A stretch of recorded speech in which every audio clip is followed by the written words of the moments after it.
everyone, my name is Heather Dagley. For those of you who might be new to this channel, I'm a certified cannabis coach and the cannabis blogger behind Bud and Blossom. As a cannabis coach, I help people who are experiencing challenging moments in their life, often health related, and help them understand how cannabis may be able to help, and then I help them bring it into their life in a way that makes sense for them so they can step toward better living. I often talk with people who are living with chronic pain, suffering from anxiety and depression, and then also going through sleep disruption. In fact, I see these three things, pain, anxiety, depression, and sleep interruption, as intrinsically linked. And when one leg in that table starts to go awry, the other two follow with it. Many times when someone tells me that they're living with pain and anxiety, I'm able to connect the dots and ask them about their sleep. It turns out that they are having sleep trouble. Similarly, if someone is not sleeping well and they're in pain, I ask them about their anxiety, and yes, they're experiencing anxiety. So like I was saying, based on my client outreach, I am able to see how these three things, they all kind of move together. Through the course of someone's health history, we can see that sometimes people fall down a downward spiral. One thing goes wrong and the rest of the symptoms come with it. What I like to help people do is understand how they can use cannabis to stop that cycle in its tracks, start to heal the symptoms, and move themselves toward a new future in which they are going to be much more healthy, lively, and able to get back to doing the things that they love. So, if you're someone who's experiencing one of these common symptoms, pain, anxiety, or trouble sleeping, continue to watch this video because what I'm going to do is share some cannabis remedies that you may be able to incorporate into your life to help these issues. And again, once you get one of these things under control, it's likely that the other two will come along with it. Disclaimer, not a medical doctor here. With that, this video is meant to serve as more general guidance on basic cannabis information that you can use. This is not meant to serve as medical advice. Okay, let's get started. So for people who are experiencing pain, there are two main things that I recommend that they consider. The first one is a balanced cannabinoid ratio cannabis product. So within the cannabis plant, we've got two different main components. We've got CBD, highly therapeutic, really great for balancing endocannabinoid tone, and non-intoxicating, which is awesome, means we can use it during daytime, during work hours, and it's not necessarily going to make us act psychoactively impaired or out of pocket. So when you need to be fresh and sharp, CBD is a great thing to reach for. THC, the other component of the plant, is known to be psychoactive. So this is the infamous part of the plant that gets us high. Oftentimes people look at these different parts of the plant in a black and white framework. I know that our regulators do, where they see CBD as the good part, the good witch, if you will, and they see THC as bad, the bad witch, as if it were evil.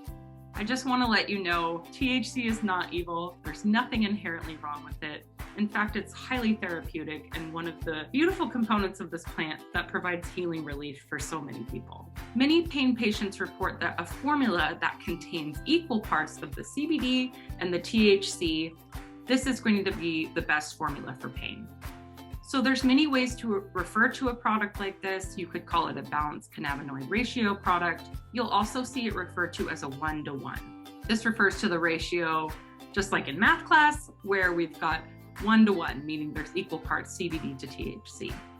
So this can be found in many forms. You can find an edible that's been produced with a balanced cannabinoid ratio profile. You can even get a tincture bottle. Start to dose this, start low and slow, go through the standard self-titration plant medicine process, and eventually build into a dose that's right for you.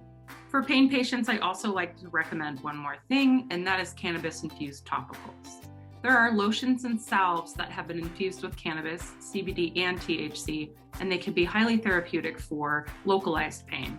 The reason these work on the skin is we've actually got endocannabinoid receptors in our skin. And so when the topical is applied, the cannabinoids interact with our cannabinoid receptors and relief is delivered.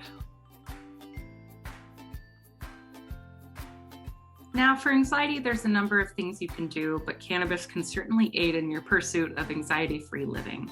Anxiety is probably the primary reason that I use cannabis on a day-to-day basis. As someone who is both a millennial and a go-getter, I have spent much of my life living in stress and anxiety. But cannabis, specifically CBD, is something that I use on a daily basis now to help me keep this under control. And so for anyone who is experiencing anxiety, one thing that they may want to consider is incorporating CBD into their life. CBD, again, is non-intoxicating, but on a physiological level, when it's in our body, it does a lot to help our body regain its ability to balance endocannabinoid tone. Our bodies are creating endocannabinoid molecules on demand all the time, but many things that are common to the average American experience, including chronic stress, overconsumption of alcohol, poor eating habits, etc., can lead to an endocannabinoid deficiency. And this can create symptoms and a state of dis-ease. And so when we add CBD into the system, it's helping to combat those symptoms from a physiological level and also help that body restore its endocannabinoid balance so you can get back to feeling awesome again. With CBD, it's less about the onset of a positive experience and more about the reduction of pain and obstacle. And in this case, the reduction of anxiety. CBD can be consumed in many forms, but I often find what's easiest is to get it in a tincture. And this is something that you can use to manage your anxiety in the mornings. Pop a few drops under your tongue. You'll let them sit for about 30 seconds or so before you swish and swallow. Also, as someone experiencing anxiety, what I like to do is keep a CBD vape product on hand. Vaping is awesome because there's an immediate onset of relief when you vape something, similar to if you were to smoke a joint or consume some flower. So this is really fantastic for managing flare-ups. So I just keep my vape pen on hand, and if I find myself getting to a moment of overwhelm, if I'm creeping up to 11 in terms of anxiety and I need to be back down to a 5 stat, that's where this little guy comes in. So what I'll do is I'll move to a couch, engage in some intentional breathing, take 1 or 2 sips from my vape pen, and let myself return back to homeostasis again before I continue on with my day. This is something that I engage in most days throughout the week to help myself keep grounded and resilient and able to achieve and perform again. And finally, sleep. How can cannabis assist with sleep? There's a number of different ways to go about this. Here are just a few of my favorites. So before bed, one thing that I like to do is to smoke a sedating strain of cannabis to help me get tired and ready to retire for the evening. There are different strains of cannabis. You'll often hear them referred to maybe sativa, hybrid, indica. Those are common terms. Those that are said to be indica dominant are typically more sedating and more attuned with getting ready for sleep. However, there's been some upgrades in terminology recently, and actually the sativa hybrid indica model is really not the best way to get specific about the effects of different strains. What we're learning is that it really is all about the terpene profile. So cannabis has different terpenes within it. Terpenes aren't even specific to cannabis. They're really inherent in most of the nature that we experience. Leaves, pine needles, flowers. When we get a whiff of plant life in the air, it's likely that we're smelling some terpenes. Anyway, terpenes also exist in the cannabis plant. And there are specific terpenes that have been known to be more sedating. Myrcene being one of them. Linalool is common in many strains. Also found in lavender, and one of the reasons why lavender is so sedating. What you can do too to make sure that you're getting the right terpene profile is talk to your bud tender when you get in the store. What I recommend is telling them your desired effect. Let them know what you want out of this. Hey, I'm looking for a good strain before bed. And then they'll be able to assess their inventory. They've likely smoked some of it themselves, and they can help you find a product that is likely to get you sleepy and ready for nighttime. Another good option to keep in mind for nighttime is cannabis-infused edibles. This is my favorite approach for helping me get ready to bed. As someone with anxiety, it can be difficult for me to turn my head off, if you will, and I hear this frequently from clients as well. But one of the ways that I overcome this is by applying cannabis edibles to my nighttime routine, and I find that it helps me doze off to sleep with much less struggle. When we eat cannabis edibles, We ingest them through the stomach, and they actually hit us chemically different than smoked cannabis. Edibles are great because the relief that comes from them, because of the way they were ingested, they can actually last up to 8 hours. For some people, they last longer. For some people, they last less. Everybody's ECS is a little bit different. So try them out and see what works for you. The most common experience that I hear about is that when people have been able to find the right dose and take it at the right time before bed, it's able to get them through the night.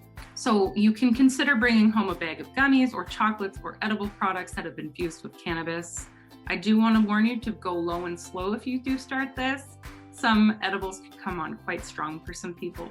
So maybe just a little nibble that first night, around 2.5 milligrams of THC, and slowly build from there until you feel like you've got a dose that's helping you sleep and helping you accomplish your goal. This is not a conclusive list of all the ways that you can apply cannabis to these common symptoms of pain, anxiety and depression, or trouble sleeping. There are many ways to go about cannabis use to address these specific gap areas. However, these are some of my favorite considerations to share with clients, and they tend to be very helpful and help people take the step to start improving their quality of life and moving back to the life that they love.